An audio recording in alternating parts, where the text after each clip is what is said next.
আমাদের এলাকায় আজ কতদিন বৃষ্টি হয় না। যে একটা নামাজ আছে, কি নামাজটা ভুলে গেছি। ইস্তিসকারা, হ্যাঁ। হ্যাঁ, ইস্তেসকারের নামাজ। অনেকেই মসজিদ মাদ্রাসা দেখছি খুব হুড়োহুড়ি ভাবে নমাজ কালাম পড়ে আল্লাহর কাছে দোয়া চায় বৃষ্টির জন্য, কিন্তু বৃষ্টি হচ্ছে না।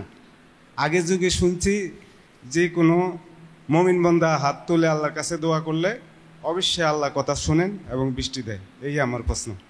গরম যখন পড়ছে না, তখন আমাদের এখানে ফসল পাকার টাইম, ধান কাটা শুরু হয়েছে। আমাদের প্রায় 20 একর জমিতে ধান। আমাদের কর্মীরা প্রচণ্ড গরমে রোদে তারা ধান কাটতেছে, ধান ছড়াইতেছে, শুকাইতেছে রোদে। খড় গরুর খাবার, গোখাদ্য। আচ্ছা,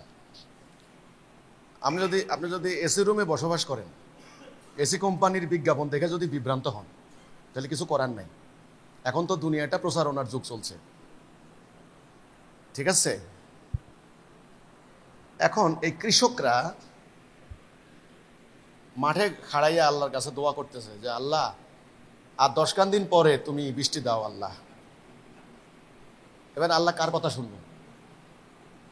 আর যারা এসি রুম থেকে বাইরে, মসজিদ তো এখন এসি, এসি রুম থেকে বাইরে হইয়া জুব্বা গায়ে দিয়ে, ও গরম আল্লাহ তাড়াতাড়ি বৃষ্টি দাও। আল্লাহ কি করবে এখন? এবার বাস্তব কথা কই, বাস্তবতা কেউ বিশ্বাস করেন আর না করেন আপনাদের ব্যাপার। আমি বাড়িতে আইলাম, আমাদের কর্মীরা তো হুলস্থুল করতেছে। আমার বললো, ইমাম, এই হুজুররা যেভাবে দোয়া করতেছে, এখন যদি বৃষ্টি নামে তাহলে তো আমাদের সর্বনাশ হয়ে যাবে সমস্ত। আমি তোমরা আল্লাহর কাছে দোয়া করো যে বৃষ্টি না হোক, দেখি আল্লাহ কার কথা শুনে।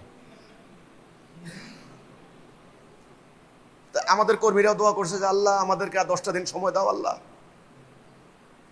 এবার ঘটনা শুনেন, ঠিক যেদিন ধান উঠানো কমপ্লিট, খড়গুলি গাদায় তোলা কমপ্লিট, ঠিক সেদিন বিকেল বেলায় বৃষ্টি হয়েছে। এখন বলেন আল্লাহ কার কথা শুনছে? এটা ভাই আমি গল্প বলি না, এটা বাস্তব কথা ভাই। আপনি জিজ্ঞাসা করেন এই এলাকার মানুষের। যেদিন ধান শুকানো কমপ্লিট, খড়গুলা গাদায় উঠে গেছে, আর কিছু নাই, সেদিন বিকেল বেলায় কর্মীরা এখানে বিচ্ছে, পানি বৃষ্টি হয়েছে প্রচুর। প্রচেষ্টাহীন দোয়া আল্লাহ কবুল করে, এটা কিন্তু মনে রাখেন। এখন আসেন, ওনাদের অবস্থা আমি কারো সমালোচনা করতে চাই না। ওনাদের অবস্থা হইছে, প্রচন্ড গরম যদি শুরু হয় এটা সরকারের দোষ, আর বৃষ্টি যদি নামে এটা ওনাদের দোয়ার বরকত, এটা পীর সাহেবের কেরামতি। কথাটা বুঝেন নাই নাকি নাকি বুঝছেন? প্রচন্ড গরম হইলে কার দোষ? সরকারের দোষ। আর বৃষ্টি নামলে কার কৃতিত্ব? পীর সাহেবের কৃতিত্ব, হুজুরের কৃতিত্ব।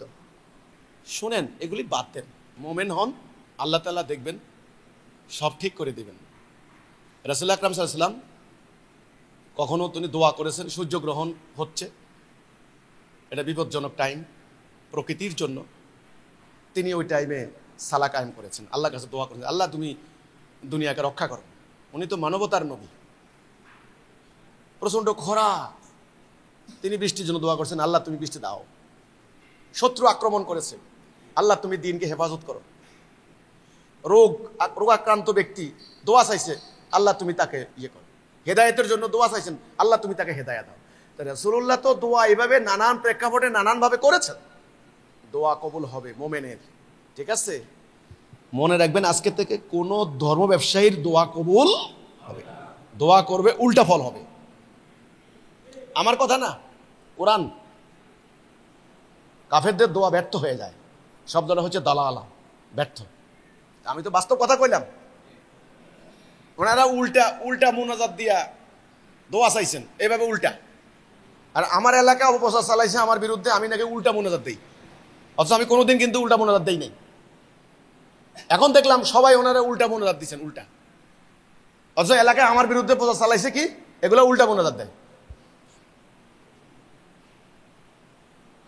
আমি যে কইলাম, ওনারাও দোয়া করছেন আল্লাহ বৃষ্টি দাও, আমাদের কর্মীরাও দোয়া করছেন আল্লাহ 10টা দিন পরে দাও।